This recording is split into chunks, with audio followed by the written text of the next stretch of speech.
Hi guys, today magawa tayo ng dried fish guys, kasi meron akong fish na nabili sa Ocean Mart.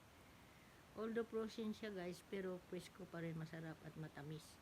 Kaya naisipan kong gumawa ng dried fish guys. Ayan, pinikas ko na yung isda guys, tapos linisin natin mamaya. Simple lang guys, very simple lang, para maiba naman yung panlasa natin.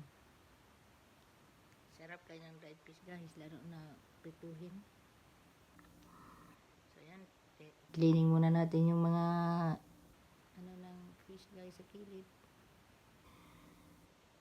Ayan, pitasin na naman natin.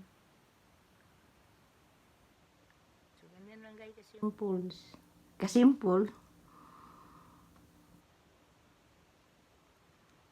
So ganyan lang guys.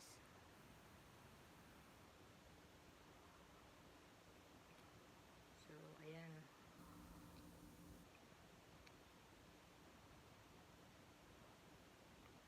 So ayan guys, cleaning natin yan ang fish guys. Cleaning natin yan ng maayos. Tapos hugasan natin ng lemon or vinegar.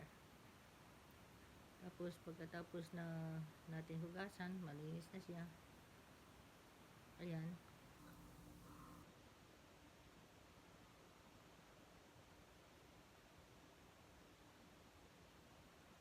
So gumawa tayo ng mga 5 lang guys. Tingnan natin. Tapos i-dry natin guys. Tapos lagyan na natin ng salt. Add salt, a lot of salt. Sprinkle with salt.